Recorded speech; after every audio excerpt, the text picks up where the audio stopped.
존경하는 보살님, 그리고 거사님들, 지금 혹시 손에 차가운 물을 묻혀가며 산더미 같은 설거지를 하고 계시지는 않으신지요? 아니면 비가 오려는지 무릎이 시큰거리는 것을 꾹 참아가며 차가운 방바닥을 엎드려 걸레로 훔치고 계신 것은 아니신지요? 제발 지금 당장 그 젖은 고무장갑을 벗어두고 손에 쥔 걸레를 잠시 내려놓으십시오. 그리고 잠시만, 아주 잠시만 이 자리에 편안하게 앉아 제 이야기에 귀를 기울여 주시길 간곡히 부탁드립니다. 비가 오거나 날이 굳어질 때면 뼛속까지 파고드는 그 지독한 관절염의 고통, 밤새 끙끙 앓으면서도 아침이면 행여나 고단한 가족들 깰까봐 소리 죽여 일어나 가장 먼저 부엌으로 향하셨던 그 수많은 날들을 제가 어찌 다 모를 수 있겠습니까?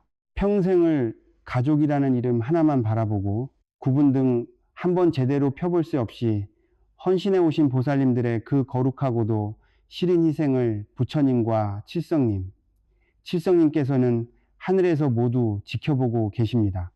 가마솥에 갓 지은 따뜻한 밥의 온기와 기름진 고기 반찬의 맛은 언제나 남편과 자식들 그리고 시댁 식구들의 몫이었습니다. 보살님들께서는 늘 차갑게 식어버린 찬밥 덩어리에 물을 말아 가족들이 먹다 남긴 반찬 부스러기와 함께 부뚜막 구석에 쪼그려 앉아 서둘러 끼니를 때우셨지요. 고된 시집살이 속에서 며느리로서 묵묵히 감당해야만 했던 그 무거운 업보와 상처들, 시어머니와의 좁혀지지 않는 갈등 속에서 억울함에 남몰래 훔쳐낸 눈물이 모여 아마 깊은 강을 이루었을 것입니다. 어떻게든 가족의 화목이라는 끈을 놓지 않으려고 갈기갈기 찢어지는 가슴을 부여잡고 홀로 참아낸 그 모진 세월이 참으로 야속하기만 합니다. 그토록 뼈 빠지게 일하고 내 한 몸 부서져라 희생하며 심지어 다 큰 자식들의 무거운 빚까지 고스란히 내 어깨에 떠안으며 살아왔건만 지금 보살님들의 낡고 허른 지갑 속에는 과연 무엇이 남아 있습니까? 아무리 먹고 싶은 걸 안 먹고 입고 싶은 걸 안 입으며 쪼개었어도 늘 텅텅 비어있는 지갑을 마주할 때마다 가슴 한구석에 서늘하고 차가운 바람이 스치고 지나가셨을 것입니다. 숨막히는 답답함과 끝이 보이지 않는 캄캄한 절망감 속에서 내 대운대운은 도대체 언제쯤 열리는 것인지 하늘을 원망하며 소리 없이 오열해 본 적도 분명 있으셨을 테지요. 하지만 보살님, 이것 하나만은 제발 꼭 명심해 주십시오. 지금 겪고 계신 이 지독한 가난과 늪처럼 빠져드는 고통은 결코 보살님께서 게으르게 살았거나 전생에 복을 덜 지어서가 아닙니다. 절대로 보살님의 탓이 아닙니다. 가족을 위해 헌신한 그 맑고 순수한 마음의 이면에는 어쩌면 집안의 맑은 기운을 무섭게 갉아먹는 눈에 보이지 않는 흉악한 원인이 숨어 있었기 때문입니다. 바로 우리 집안에서 재물과 생명을 관장하는 가장 중요한 공간, 터주신께서 엄히 머무시는 부엌에 그 치명적인 문제가 있었던 것입니다. 우리 고유의 풍수지리에서는 이를 두고 수학이제, 쇠호흡제의 원리라 일컫습니다. 본디물과 불이 조화롭게 어우러져 만물을 길러내고 집안의 생기를 불어넣어야 마땅하나 이 두 기운이 서로 부딪혀 극심한 상극을 이루게 되면 걷잡을 수 없는 끔찍한 재앙이 찾아옵니다. 바로 지독한 가난 귀신. 이 집안 구석구석, 특히 부엌의 음침한 곳에 또리를 틀고 앉아 밖에서 애써 들어오는 재물운을 모조리 튕겨내고 갉아먹게 되는 흉악한 형국이 벌어지는 것입니다. 무심코 방치한 부엌의 어긋난 기운이 보살님들에게 다가오던 거대한 대운을 철저하게 가로막고 있었던 셈입니다.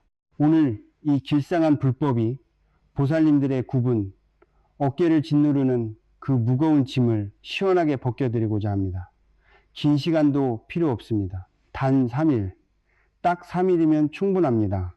양기가 폭발적으로 충만해지는 2026년 7월 28일, 바로 오늘 불을 다루는 부엌의 가장 치명적인 이 구석에 정화의 소금 딱 한 줌만 가져다 두십시오. 수십 년간 꽉 막혀있던 재물운의 거대한 물꼬가 터지고 집안에 황금빛 대운이 폭포수처럼 쏟아져 내리게 만들 강력한 비방을 이제부터 제가 하나하나 세세하게 짚어드리겠습니다.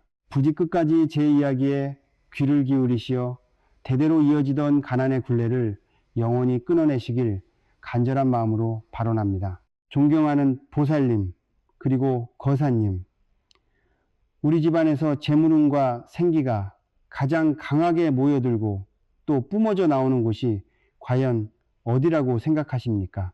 화려한 거실일까요? 아니면 편안한 안방일까요? 아닙니다. 예로부터 우리 조상님들은 집안의 기륭화복을 결정짓는 가장 신성하고 중요한 성소를 바로 부엌이라고 여기셨습니다. 부엌은 단순하게 밥을 짓고 반찬을 만드는 공간이 절대 아닙니다. 이곳은 집안의 평안을 지켜주시는 터주신과 가족의 생명줄을 관장하시는 조왕신께서 머무시는 아주 거룩하고 영험한 제단과도 같은 곳입니다. 그렇기에 부엌의 기운이 맑고 평안해야만 밖에서 들어오는 거대한 대운이 집안 곳곳으로 막힘없이 흘러 들어갈 수 있는 것입니다. 그러나 풍수지리의 깊은 이치를 들여다보면 부엌은 아주 위험하고도 아슬아슬한 공간이기도 합니다. 왜냐하면 이곳은 뜨거운 양의 기운인 불, 바을 다루는 가스레인지와 차가운 음의 기운인 물, 세율, 쓰는 개수대가 공존하는 유일한 장소이기 때문입니다. 명리학과 풍수에서는 이렇게 물과 불이 한 공간에 있는 것을 두고 수화기제, 쇠호제바라고 부릅니다. 물과 불이 각자의 자리를 잘 지키고 조화롭게 어우러지면 음양의 완벽한 균형을 이루어 집안에 엄청난 부귀영화를 가져다 주지만 만약 이 두 기운이 서로의 영역을 침범하여 격렬하게 충돌하게 되면 그 피해는 이루 말할 수 없이 끔찍해집니다. 보살님, 혹시 좁은 부엌 구조 탓에 불을 쓰는 가스레인지 바로 옆에 물이 뚝뚝 떨어지는 식기건조대를 바짝 붙여놓지는 않으셨습니까? 아니면 펄펄 끓는 찌개 옆에 차가운 물이 담긴 컵이나 축축한 행주를 무심코 던져두지는 않으셨는지요? 우리가 일상생활에서 아무 생각 없이 저지르는 이런 사소한 행동들이 영적인 차원에서는 불의 신과 물의 신을 서로 싸우게 만드는 치명적인 사리를 만들어냅니다. 물이 불을 꺼트리려 하고 불이 물을 증발시키려 하는 이 끔찍한 상극의 충돌 속에서 집안의 맑은 생기는 무참히 깨어져 버리고 맙니다. 바로 이 지점입니다.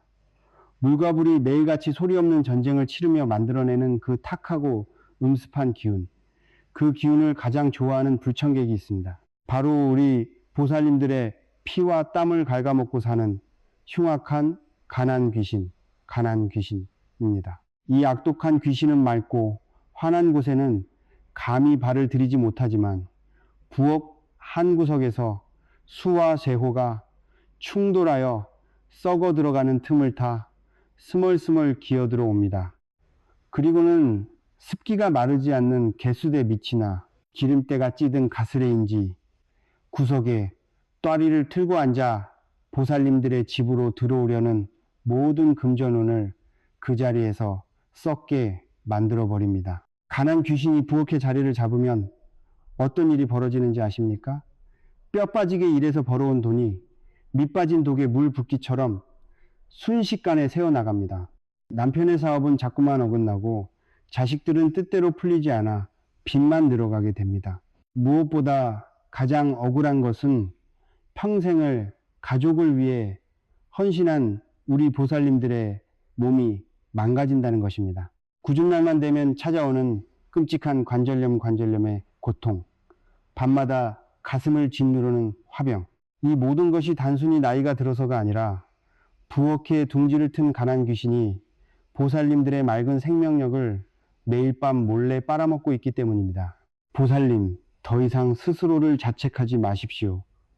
보살님의 팔자가 드세서도 아니고 전생에 지은 업보가 무거워서도 아닙니다. 단지 부엌이라는 신성한 공간에서 수화기제의 원리가 무너져 내렸고 그로 인해 악기가 틈을 탔을 뿐입니다. 늦은 밤 피곤하다는 이유로 설거지를 쌓아두고 주무시거나 개수대의 고인 물때를 방치했던 아주 작은 실수들이 모여서 거대한 대운을 가로막는 철벽이 되어버린 것입니다. 부엌이 눈물을 흘리며 병들어가는 동안 아무리 절에 가서 불공을 드리고 칠성님께 매달려 기도한들 그 복이 온전히 집안으로 들어올리 만무합니다.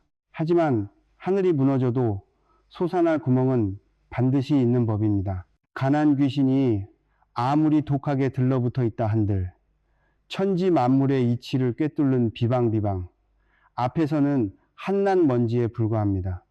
불과 물이 쌓아오는 그 흉흉한 기운을 단숨에 잠재우고 썩어가는 부엌의 기운을 황금빛으로 정화시킬 수 있는 강력한 무기가 우리에게는 있습니다. 수십 년간 꽉 막혀있던 재물운의 통로를 시원하게 뚫어버릴 그 위대한 해법이 바로 2026년 7월 28일 오늘 보살님들의 손끝에서 시작될 것입니다. 이제 제가 칠흑 같은 절망 속에서 이 비방을 통해 벼락 같은 대운을 맞이하고 완벽하게 인생을 역전시킨 한 보살님의 눈물겨운 실제 이야기를 들려드리겠습니다. 이 이야기를 듣는 순간 보살님들 가슴속에 맺힌 억울한 한이 씻은 듯이 내려가고 새로운 희망의 빛이 스며들게 될 것입니다. 보살님들, 제가 지금부터 들려드릴 이야기는 결코 꾸며낸 옛날 이야기가 아닙니다. 바로 몇 해 전 저 멀리 바닷바람이 몹시도 차갑게 불어오던 부산 영도에서 평생을 눈물로 지새우셨던 65살 김보살님의 피 맺힌 실제 사연입니다. 김보살님의 삶은 그야말로 억울함과 희생으로 점철된 고난의 연속이었습니다. 꽃다운 나이에 시집을 와서 마주한 것은 서슬퍼런 시어머니의 독설과 가난이라는 무거운 굴레뿐이었습니다. 지독한 고부 갈등 속에서 며느리라는 이유 하나만으로 온갖 굳은 일을 도맡아 했고 좁고 캄캄한 부엌은 그녀가 마음 놓고 숨죽여 울 수 있는 유일한 감옥이자 도피처였습니다. 남편은 어찌나 사람이 좋고 물은지 여기저기 보증을 서주고 사업을 벌이다 그나마 있던 전세금마저 호련히 날려먹었습니다. 다 큰 아들은 취업의 문턱에서 매번 좌절하며 방 안에 틀어박혀 세상과 단절해버렸죠. 결국 그 무서운 빚더미와 식구들의 생계는 고스란히 늙고 병든 김보살님의 굽은 어깨 위로 짓눌러졌습니다. 비가 오나 눈이 오나 새벽같이 일어나 남의 식당 주방으로 출근해 산더미 같은 불판을 닦고 설거지를 했습니다. 퉁퉁 부어오른 손가락과 찌르듯 밀려오는 끔찍한 무릎의 관절염.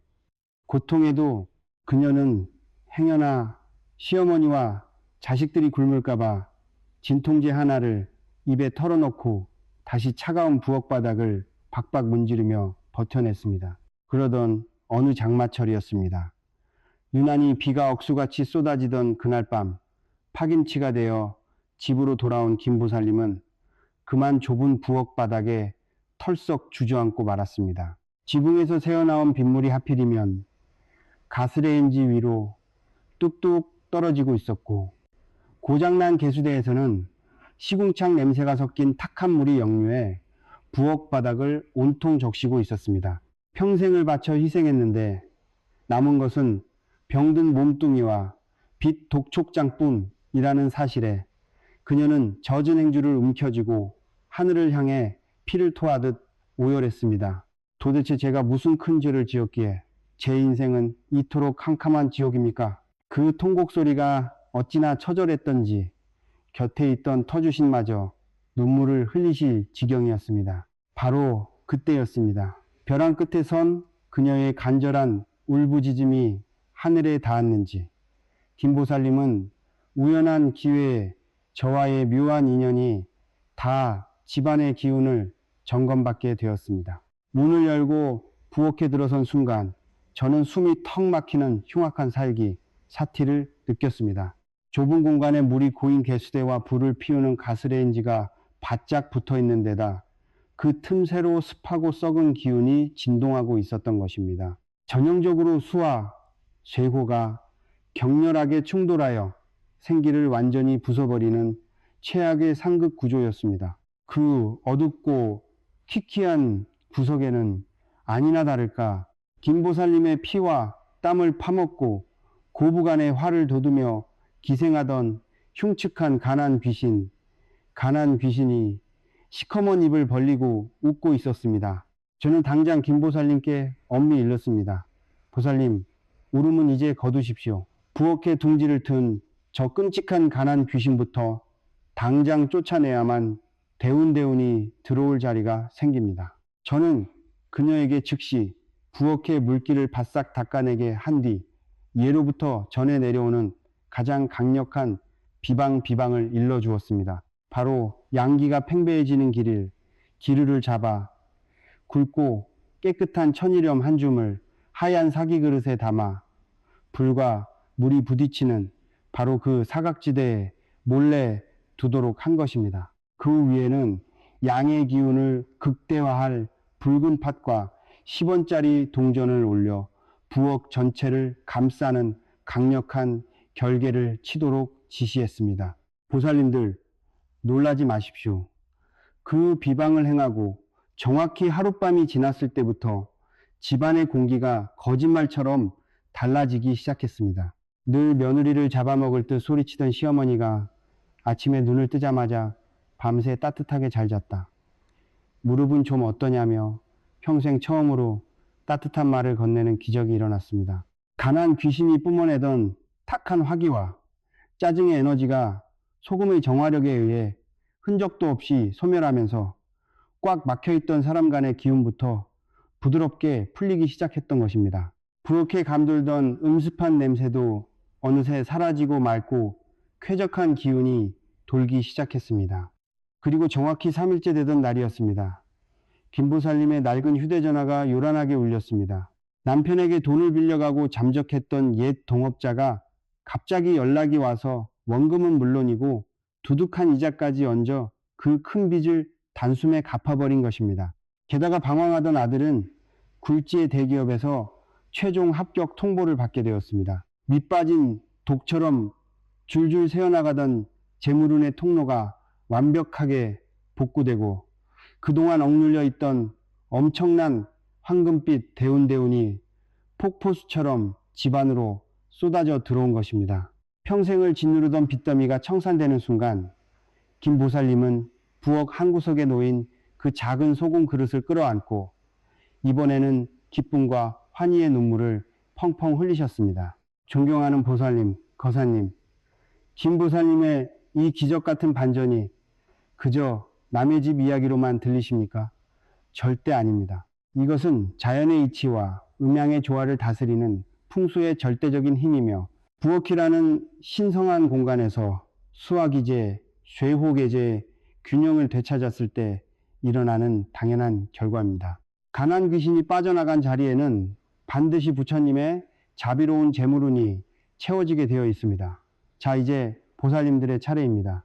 김보살님을 나락에서 건져올린 그 위대한 3일의 기적을 이제 제가 보살님들의 부엌에 고스란히 재현해 드리겠습니다.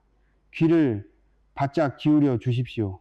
존경하는 보살님들, 그리고 거사님들, 이제부터 귀를 활짝 열고 제 말씀을 가슴 깊이 새겨 주십시오.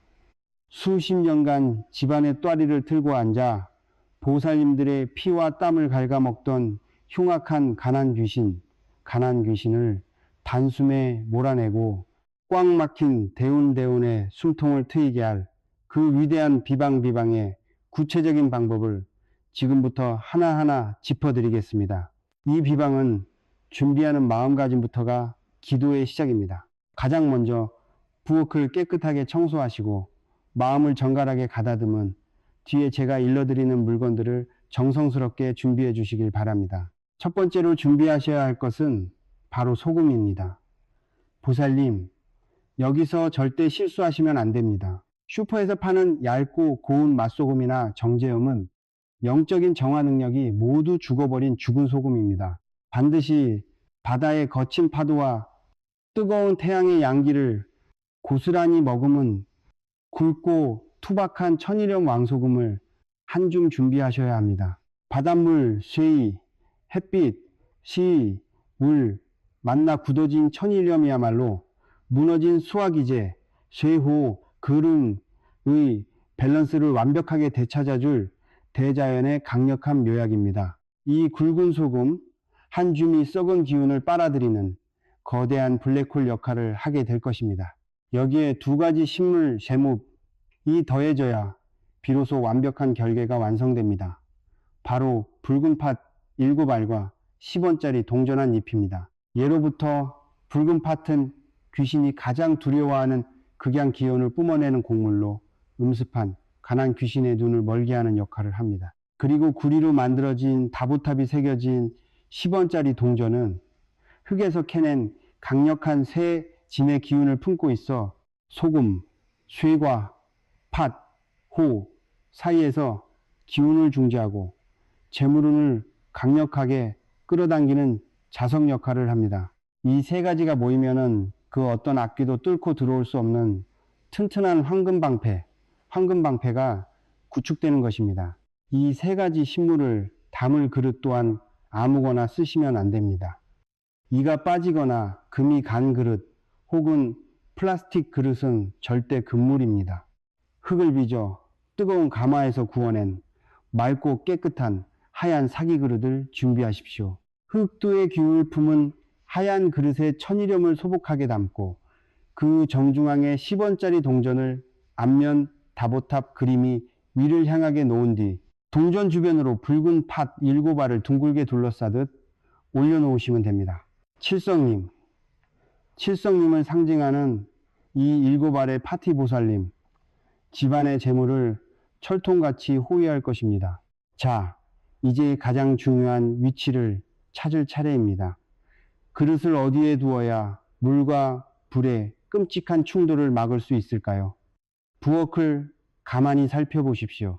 물을 쓰는 개수대와 불을 피우는 가스레인지 사이의 공간 혹은 가스레인지 바로 아래에 어둡고 눅눅한 수납장 구석, 그곳이 바로 수와 쇠호가 부딪혀 살기 사치를 만들어내는 치명적인 사각지대이자 가난 귀신의 은신처입니다. 바로 그 보이지 않는 음침한 구석에 정성껏 준비한 소금 그릇을 살며시 내려놓으셔야 합니다. 사람의 눈에 띄지 않는 깊숙한 곳일수록 정화의 에너지는 더욱 비밀스럽고 강력하게 작동합니다. 비방을 행하는 시간 또한 하늘의 기운이 열리는 황금 시간대를 맞추셔야 합니다.